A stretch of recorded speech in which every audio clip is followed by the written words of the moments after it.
has been quite the power struggle between North Korea and the United States in light of all that's been happening. What's significant is there in yesterday's meeting between the leaders of the two Koreas? What can we take from that? Well, that's the question that's in everybody's mind right now. Was President Moon able to mediate between Pyongyang and Washington? And it's definitely something that we need to hear from the president soon.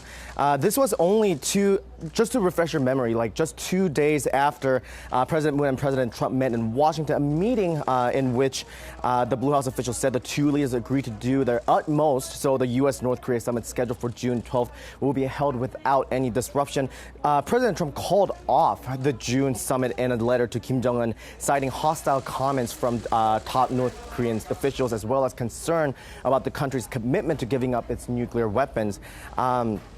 And of course, Trump's decision came as a shock to the Blue House, and President Moon convened an emergency meeting. The Blue House lamented the cancellation and urged the leaders to resolve problems through direct and close dialogue. Even North Korea responded to Trump's letter, calling it, quote, unexpected and extremely regrettable, and saying Pyongyang was willing to, quote, to sit face-to-face at any time. And just about 14 hours later, President Trump tweeted that he remains open to holding a summit on June 12th as he is having, quote, very productive talks with North Korea. So as he said, on this diplomatic roller coaster, the fact that the North Korean leader sat down with President Moon yesterday could be a positive sign that the meeting will indeed take place as scheduled, but we'll have to wait and hear from the president to make sure. Daniel? All right, thank you for being out there for us, Ho-jung. We appreciate the updates very much at this very unusual hour for us on Sunday morning. Now, to make sense of all that's been going on, to perhaps have a direct analysis of what's been developing so far between the two Koreas, we have Professor Song Se-ryun of Kyung University joining us in the studio. Again, our regular contributor, of course, and someone who we can rely on to swoop in at last minute to bail us out. Thank you so much for making time for us, Professor Song. My pleasure. Now, first of all, one thing that we are finding solace is in the fact that Kim Jong-un voiced his fixed will, and we hope we can treat it as something as solid as oak. Does this mean we'll see less, if not more of this brinkmanship from North Korea in terms of dealing with the U.S. as they coordinate their efforts for the all-important summit on June 12th? Well, never say never. I think one of the strong hypotheses was that it was a saber rattling or the posturing in anticipation for the negotiations that might take place. But at this point, I think that was kind of validated because we see how quickly they kind of backtracked on either side. On one side, the blaming everybody from the North side and the United States canceling outright the summit meeting. Now it seems like they're backtracking to a point that they're kind of putting the original schedule back on the books. So if that's the kind of hypothesis that it was a posturing, then there's no saying that it will not continue, because there is a very genuine concern about the term of the possible negotiation, namely denuclearization and the economic packages that will result from those meetings. And I think that one of the reasons why there was a posturing was necessary was because each side did not have enough understanding of what either side is gunning for. I think there is still the skepticism that North Korea will never give up on their nuclear power or the nuclear weaponry at this point. So I think that one of the key points that everybody is looking at from the prospective reports that we'll get from the President Moon is whether there was the part of the talks that they had yesterday, and whether there's any clarification or any more advancement in terms of clarifying what the term denuclearization in Korean Peninsula means. Is it closer to a CV that United States was talking about, or is it more towards more step-by-step that North Korea has been advocating for years and years? So I think that those key points will determine whether the further posturing will be necessary or will be ongoing, or is it going to be closer to the actual talks, to the substance? What would have been different in terms of President Moon Jae-in's approach to dealing with the two leaders, President Trump and the North Korean leader Kim Jong-un? And they're both very unpredictable in terms of their sudden change in stance, with North Korea suddenly saying, you know what, we're not actually happy about the combined drills we say we were okay with a few weeks ago. And Trump saying he's looking forward to it, and he's brimming with anticipation, with the world chanting the possibility of Nobel Peace Prize. Right. And then suddenly both of them saying, we can do without that.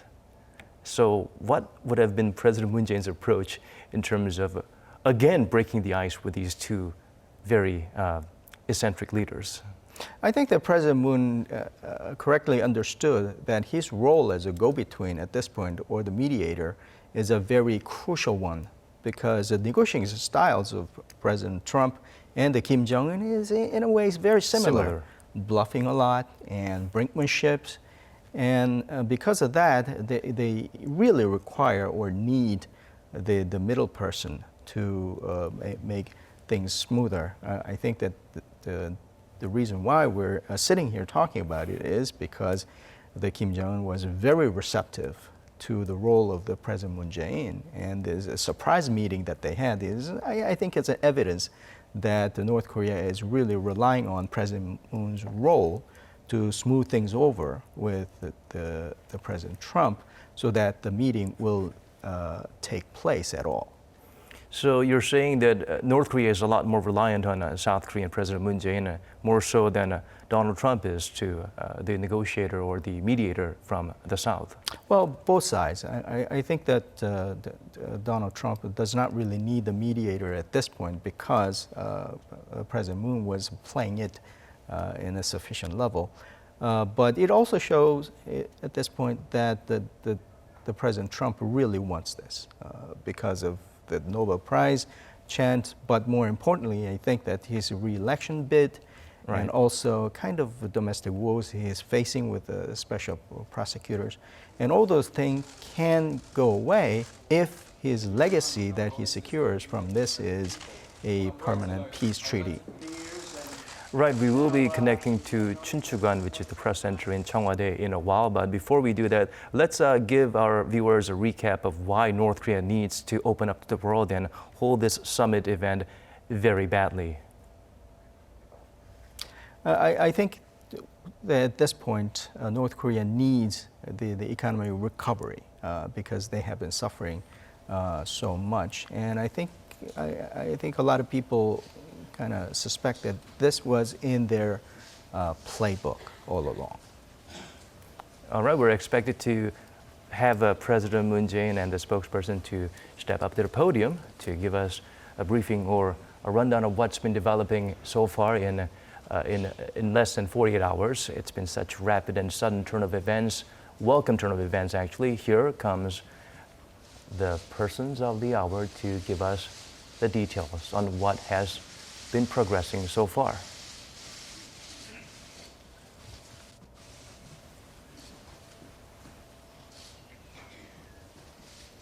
They're still setting up the stage.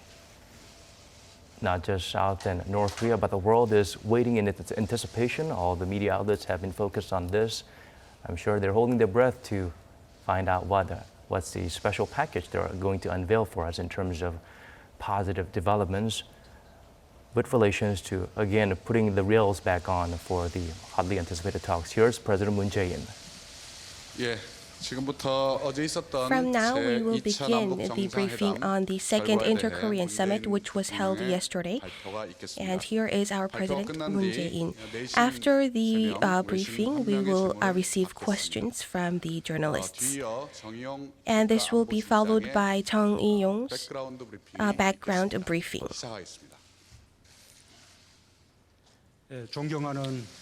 Fellow Korean citizens, yesterday afternoon, I met with Chairman Kim Jong-un at the Cheonggak northern side of the Panmunjom for the second Inter-Korean Summit. This is just 1 month since we met for our first summit at the Peace House of Panmunjom on April 27th. 지난 회담에서 우리 두 정상은 During the latest summit, we agreed to meet whenever necessary and to discuss the grave issues of our people. 약속한 바 있습니다. 김 위원장은 그제 오후 Chairman Kim expressed his intentions to meet with me 2 days ago, and I accepted his request. 오랫동안 저는 For a long period of time, I have highlighted the method of overcoming inter-Korean confrontation and conflicts through regular summits, and this was also entailed in the April 27th Panmunjom Declaration. 그런 의미에서 저는 In this light, 4월의 역사적인 I believe that our latest summit in April, our latest summit yesterday was carried out just like an ordinary encounter between friends, is just as meaningful as the historic Panmunjom summit in April. 만나야 한다는 것이 제 생각입니다. I believe that the two Koreas should meet like this. 우리 두 정상은 Fellow 북미 정상회담을 citizens, 앞두고 ahead of the North U.S. 대화를 summit, 나누었습니다. we exchanged candid 지난주에 talks. 있었던 트럼프 미국 대통령과의 I explained about the results of my meeting with 설명하면서 U.S. President Donald Trump last week. President Trump has said that if Chairman Kim shows his determinations towards a complete denuclearization, he has strong intentions to end the hostile relations with the North and to engage in economic cooperation. In particular, both Chairman Kim and President Trump hope for a successful North Korea-U.S. summit. Therefore, I emphasized that the two sides must directly communicate to eradicate any misunderstandings between the two parties. And I also highlighted that sufficient working-level talks must be carried out to agree on the detailed agenda of the summit, and Chairman Kim also agreed with me. Chairman Kim Jong-un, following the Panmunjom Declaration, once again showed his strong intentions for a complete denuclearization of the Korean Peninsula. He also highlighted that he will end the history of war and confrontation through the successful North Korea-U.S. summit and to cooperate for peace and prosperity. We also agreed that the June 12th North U.S. summit must be carried out successfully. We also reaffirmed that our journey towards denuclearization of the Korean Peninsula and an everlasting peace regime cannot be halted. To this end, we also agreed to cooperate closely. We also reaffirmed the implementation of the April 27th Panmunjom Declaration. For this, we will hold the inter-Korean high-level talks on June 1st and hold the military talks to alleviate military tensions and Red Cross talks for the reunion of the separated families. We also share the same view that this summit was significant in that it was held swiftly and without strong protocol. Going forward, we also agreed to communicate with each other whenever necessary.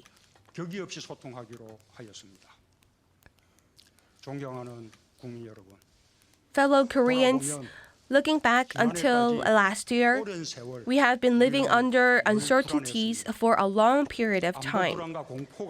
The fear and uncertainty of security were present in our economy, diplomacy, as well as in our daily lives of our citizens. This was one of the biggest reasons why our politics wasn't able to advance even further. However, we are now shifting the direction of our history. We have made the Pyeongchang Olympics into a peace Olympic, and we are making a new road of peace and prosperity in Panmunjom, which has long been a symbol of conflict and confrontation. North Korea showed its strong intentions by voluntarily halting nuclear tests and missile launches and the demolition of the Punggye-ri nuclear test site. While we are just in the beginning steps, this will not be a repetition of what was in the past, but a completely new beginning. 정상이 보일 때부터 When you witness the peak of the mountain, your every step becomes much more harder. 한반도의 완전한 Like this, 개화와 the road towards a 완전한 complete 평화에 이르는 길이 denuclearization and a complete peace on the Korean Peninsula will never be an easy one. 대통령으로서 But as the president, I will exert my full efforts and responsibilities endowed by the citizens of the country, and I will succeed. 국민 여러분께서도 I solemnly 함께해 주시기 ask 바랍니다. for you to be with me. 감사합니다. Thank you very much. 네, 지금부터 질문을 받겠습니다. Now we will receive questions from the journalists. Please raise your hands if you have questions, and please give us your name as well. 연합뉴스 서혜림 연합 News journalist 서유림. 예, 안녕하십니까. 연합뉴스 서혜림 Good morning, 기자입니다. I'm Seoharim from Yonhap News. You held the second Inter-Korean summit in just a month since you met with Chairman Kim. I would like to ask you about the background of such summit and what is the significance of the yesterday's summit? 예, 일단 뭐 아시는 바와 같이 Well, as you may be aware, 4.27 판문점 선언의 the Panmunjom Declaration was being discussed yesterday and its implementation, and we also discussed the opening of the North Korea-US summit, and we were facing some difficulties. And our latest summit was to eradicate any difficulties and to hold a successful North-US summit and to implement the April 27th Panmunjom Declaration. And we thought it was a very important moment in time. Therefore, Chairman Kim Jong-un requested the meeting, and the working levels between the officials between the two Koreas decided that we should meet, the two heads of states should meet for a summit meeting to exchange candid opinions and views. Therefore, we did not inform you of the summit in advance. Here's our next question from KBS. 네, KBS 김기현 기자입니다. I'm from KBS. According to your briefing today, Chairman Kim agreed on the successful North Korea-US summit, and he hoped for the establishing of a peace regime on the Korean Peninsula. And how do you think his intentions will affect the North Korea-US summit? And what are some variables? 김정은 위원장은 한반도의 완전한 Chairman Kim Jong-un 의지가 has firm intentions towards a complete denuclearization of the Korean Peninsula, and he expressed this once again yesterday. 불분명한 것은 What's uncertain for him is not his intentions for denuclearization, but 미국에서 적대 the 관계를 종식하고 Washington's stance in hostile relations with North Korea, and whether Washington can really secure and guarantee its regime.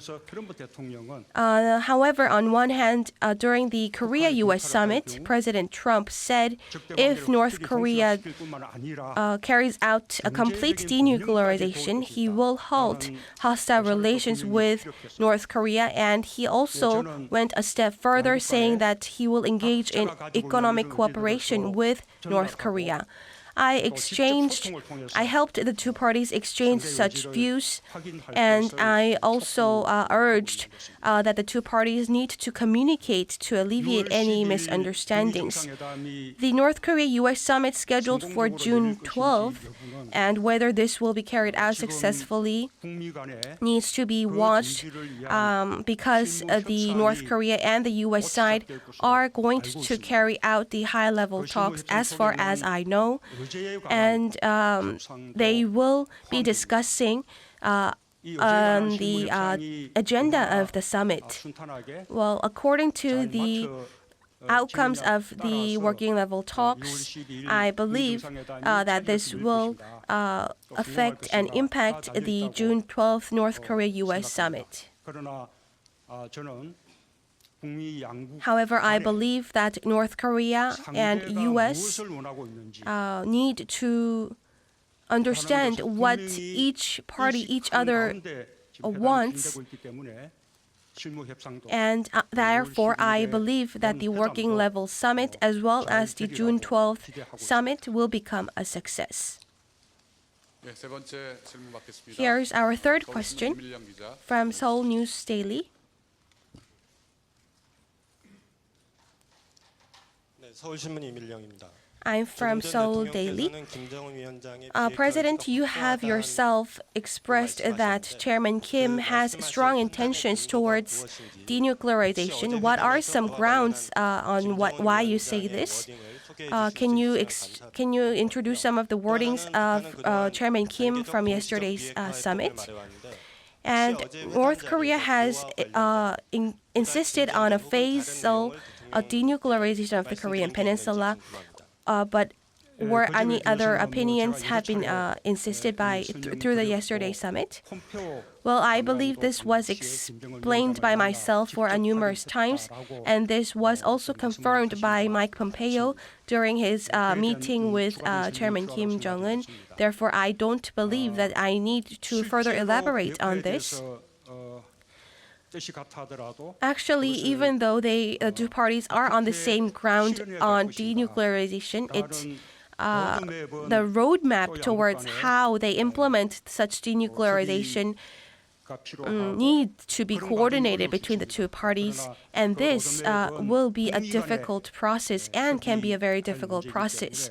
And this roadmap needs to be exchanged between North Korea and the United States. Therefore, I don't have anything to add further. And our last question, MBC. Thank you, President, for such opportunity. I welcome your recent summit. Can you raise your voice a bit? You explained numerous times about denuclearization, but we don't believe that you have confirmed that North Korea embraces the idea of CVID. Does North Korea really embrace CVID? I am representing our foreign correspondents, so what we would like to know is at what certain moment in time, because from Thursday on, the relationship on the Korean Peninsula, especially with President Trump, was very spectacular. Did you engage in any communication with President Trump since Thursday? And did you also exchange and reference to the Trump's opinions during yesterday's summit with Kim Jong-un? And also, do you leave any room for third party to engage in? I believe you are. You only carry out person-to-person meeting, but why do you also have the idea of having a three-party dialogue through phones? And where I believe it's a bit complex question. You have been giving us a lot of questions. Well, the first question, Chairman Kim Jong-un during this yesterday's summit, you asked whether Chairman Kim Jong-un directly mentioned CVID. First of all, according to the intentions of North Korea for denuclearization, I don't believe that I need to further elaborate this, because I believe what's important is the understanding and reaffirming between the North Korea and U.S. So they need to engage in talks. the working level talks to confirm the denuclearized intentions. And if anything were lacking, I believe that the two parties will discuss during the working level talks. Well, the second question was regarding President Trump, who said that he will withdraw from the Singapore summit. And after that, President Moon, you met with Kim Jong-un. She was questioning whether you talked with President Trump in this process. Right now, all of the efforts exerted by myself is carried out on one side to improve the inter-Korean relations, but on one side, it's intended to improve the North Korea and U.S. relations and to hold a successful North-U.S. summit. And for a successful summit, I am coordinating closely between North Korea and U.S. And I recently visited the U.S. to meet with President Trump, and I met with Kim Jong-un yesterday for my summit. And what was discussed in the yesterday's summit was also delivered to the U.S. The last question was whether President Trump, President Moon Jae-in, and Chairman Kim Jong-un has any intentions to engage in hotline telephone conversation. Well,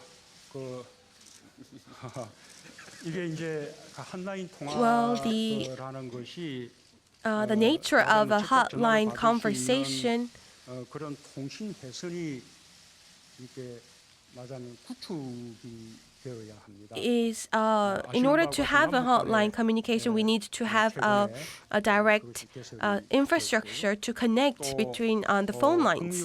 And as you know, we have a hotline between the two Koreas, and I believe there is a need for North Korea and U.S. to make a hotline channel. But going forward, in order to establish a hotline between the three parties, I believe we need to meet in person first, and I have my expectations in. If the North Korea-U.S. summit becomes successful, I believe that North Korea, South Korea, the U.S. will meet for a summit, trilateral summit. And I expect and I hope that we will discuss the ends of the war. And we will finish the question session. That's all for President Moon Jae-in. But last but not least, I would like to address probably a common doubt that you will all have. You must be questioning why we did not release the details of the talks yesterday, and we decided to release the details of the talks today is because of the request of Chairman Kim Jong-un. Due to many different kind of conditions, North Korea said North Korea can only release the details today. So Chairman Kim asked me to release the details of the talks today. Therefore, yesterday we released the fact that we had the summit, and the details of the summit is being released today. So I ask for your understanding. Thank you very much.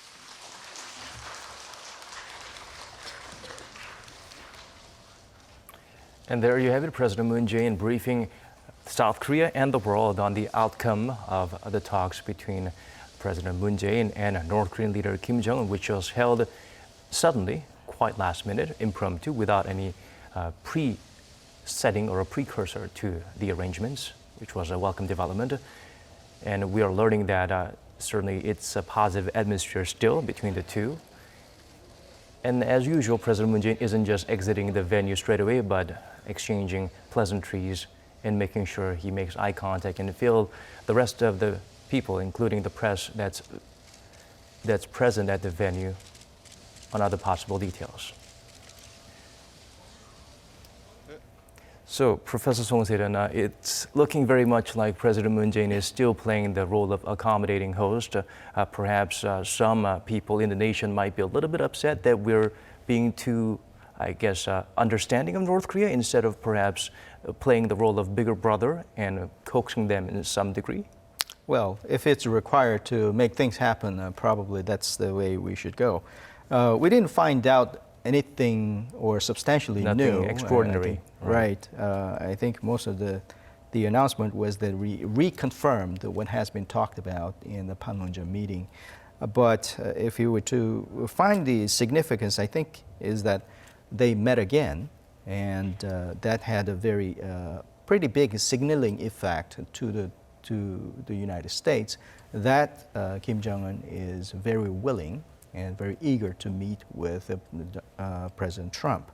So, and I think obviously it's effective, along with the quick reaction from the North to kind of backtrack on their belligerent style. Apparently, the cancellation is all but kind of canceled again, so that there is a greater expectation that the talk will take place. So, if that's the purpose of this meeting, then they accomplished it with their peck on the cheek, obviously, and also a very close embracement embrace with each other, figuratively and literally. I think that show that North Korea wants this, and North Korea wants the South Korea to play the role. And President Moon Jae-in is happy to kind of comply with that historic role. I think what falls short of that we talked about before is the details about complete denuclearization. That's the word that we saw in Panmunjom meeting, and in fact that was the phrase that was used in 2007 and also after the six-party talks. And the question still remains, the exact hows and what exactly North Korea wants to mean. I think because of that, there has been kind of speculation as to the CVID means, from the United States point of view, Libya model, which is complete denuclearization, complete abandonment of the weapons before anything substantial would take place in terms of economic cooperation. But obviously, North Korea does not want that, and I think that Mike Pompeo, in his remarks, probably we can read that the United States also understands, to an extent, that might not be practical. So, in a way, both parties seems to be accomplishing what they set out to do, to posture themselves to be in a better position, and in terms of details of denuclearization, North Korea is kind of inching towards what they want to accomplish, and South Korea is playing the role. So it seems like the whole series of dramas that is happening only means that there is a schedule for negotiation, which it happens in Singapore in 12th, that's good. But if not, I think that the people expect it will be delayed and not outright canceled at this point. So the drama continues. I'm sure Singapore is keeping its fingers crossed that it happens sooner or later, with tourism being their main source of attraction and income, and the economy, the pillar of its economy. That aside, you mentioned that, of course, this is again sending a huge beam of light to the rest of the world that things are okay, but not a pinpoint, laser accurate detail on what could come from the talks. How do you think the U.S. is responding to the developments, the recent sudden developments? The U.S. administration continues to highlight the fact that they have zero disagreements on ways to deal with the North Korea situation. But again, as you mentioned, Mike Pompeo and Bolton, they seem to have slightly differing opinions about how to deal with North Korea. Of course, the word Libya is a definite no-no in terms of telling North Korea the possible options ahead for denuclearization. Right. I think that if that kind of suggestion from the U.S. probably will be further resisted from North Korea. When Donald Trump says there's a zero disagreement within the administration, probably he's telling the truth in a sense that he kind of structurally put those personnel in their place so that there will be a hawkish element to it and also dovish element to it. And the way he sees it, he's a decision maker. So they can express their opinions, but it does not represent the schism or the conflict that will paralyze the decision-making process. And I think that that's consistent with the kind of negotiating environment or posturing that Donald Trump wants. He wants the strong voice to go out, but at the same time, the conciliatory voice to be present so that the talk will take place. Right. The May high-level talks was canceled on the day itself from unilaterally by North Korea, and of course, they have an excuse that U.S. is somehow intertwined with the situation there. Before we talk a little bit further, let's have a little bit of insight to what North Korea had to say about the recent developments. The Pyongyang state media released this morning a fairly detailed report about the second inter-Korean summit yesterday. It wrote that the North's leader had a strong willingness towards his June 12th summit with U.S. President Donald Trump, and that the two Koreas also hold a string of talks next month. Woo Jung-hee has the details. Meeting with South Korean President Moon Jae-in on Saturday, North Korean leader Kim Jong-un reportedly conveyed a strong will to go ahead with the summit with U.S. President Donald Trump. Reporting about Saturday's second inter-Korean summit talks, North Korea's state-run Korean Central News Agency wrote that Kim Jong-un appreciated President Moon's efforts to make the North Korea-U.S. summit happen and expressed a firm determination that it should take place.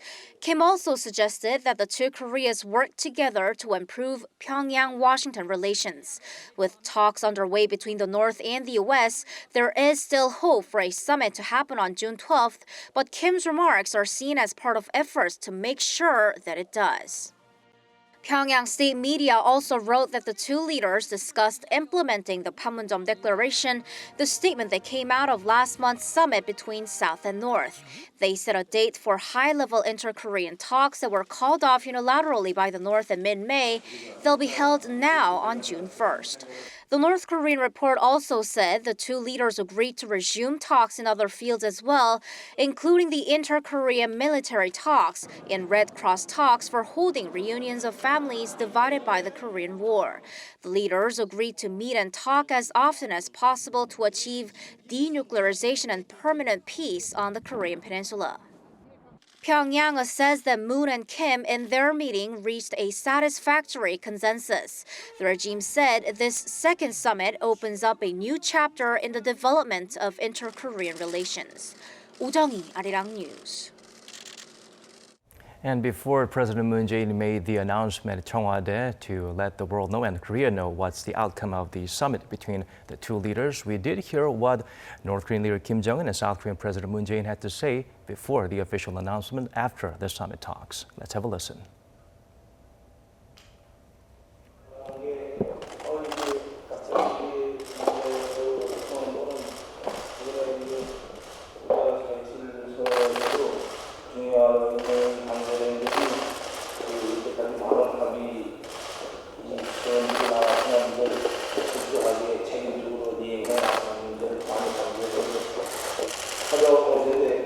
처음이 아니죠. 뭐 사실대로 그 명장면 중에 하나가 10초 동안 깜짝 우리 나라에서 이렇게 많이 얘기했는데 그렇게 풍요하고 마음에서 또 제대로 그렇게 가는 것도 큰 의미가 있지만 또 그런 상황이 이렇게 쉽게 만나서 이렇게 해서 이제 판문점에서 만났다. 이것도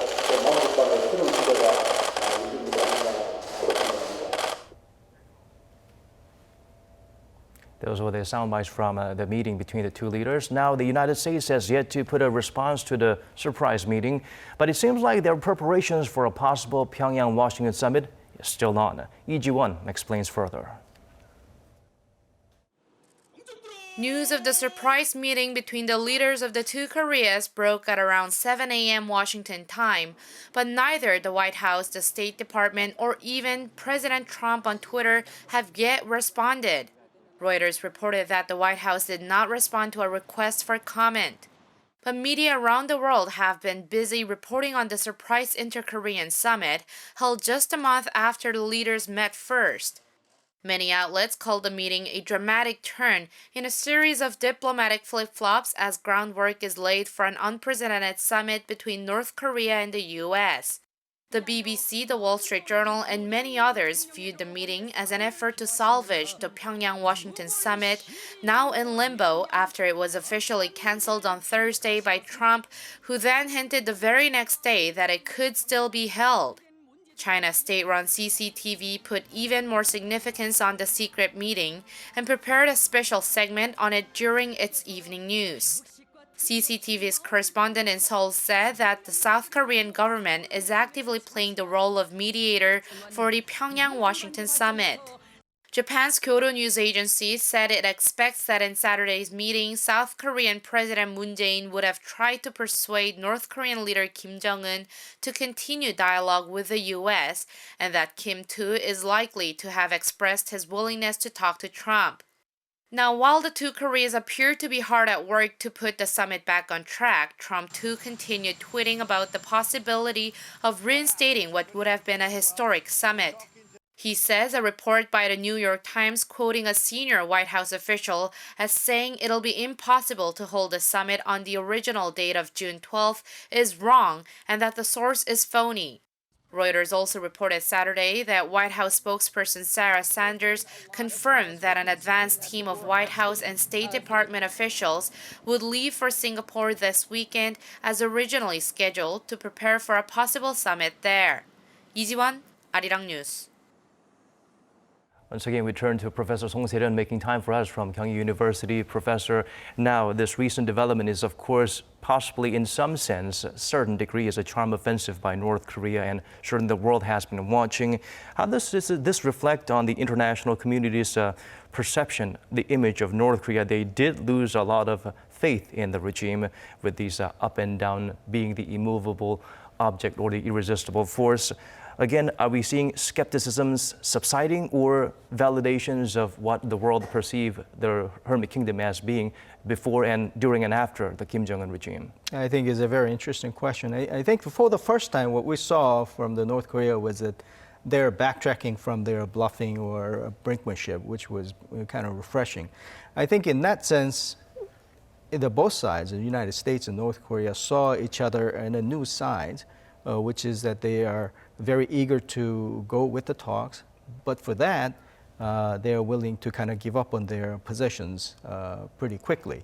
I think that Donald Trump kind of going back on his cancellation, and also North Korea with the conciliatory note, which came pretty quickly after the announcement of cancellation, can be interpreted as a kind of a weakness from both sides, and in the context of the negotiation. So to answer the question whether the uncertainties has lessened or not, I think definitely we will see more definite talks going forward, because the positioning, if they need to do it, probably has kind of advanced to a point where they have expressed and confirmed their willingness to talk, and they eliminated kind of different roadblocks in terms of the hostile statements and those noises that is happening around their leaders. So I would expect that this kind of turbulences will be less, but and also confirm that the big picture still remains. Everybody wants the peace and prosperity regime to be established, and to do that, the willingness to talk between two parties and with the help of China and those concerned are still in place. But the big picture aside, the crucial question of whether the denuclearization means what they mean at this point, and also in what ways it will be accomplished, still remains. So if turbulence happens, I think it would be more towards the working level turbulences rather than the big level, whether this will take place or not. And the world would not, of course, jump to conclusions thinking it's the end of the world in terms of international relations between North Korea and the U.S. whenever these, I suppose, very dramatic exchanges recur again. Now, the world, many countries, including, of course, China and Japan, do not want to be left out of what's perceived as an possible historic turning point. And at the heart of it all, I think, is South Korean President Moon Jae-in. Certainly, he has a tough role maintaining a level head and making sure both sides listen as much as they speak or lash out. How do you see things developing from here on for the three sides? I think I agree with you that another significance of this development is that the South Korea's role has been reconfirmed and revalidated.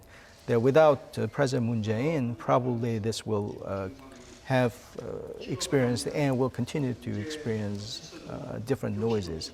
I think President Moon Jae-in being in the middle, talking to both sides very closely, I think is very significant. Going forward, I think that the talk about the details, I believe that the devil is in the details in this talk. And also, because of that, the high-level talks between the North and South Korea, and also the talks between the North Korea and the United States, which will take place, is a very crucial one. And those details that seeps out of that will probably enable us to construct what kind of peace and prosperity regime that they're thinking of and can agree on. Right, the reason why we have something that's more vague and something that's lacking in detail so far is that we are working towards laying the foundation for something substantial, for a peaceful future, for not just inter-Korean relations, but the world. And we're excited to be a part of this process in some sense. Professor Song Se-ryun, thank you so much for making time for us today. We appreciate it. My pleasure. Now, this is where we have to wrap things up.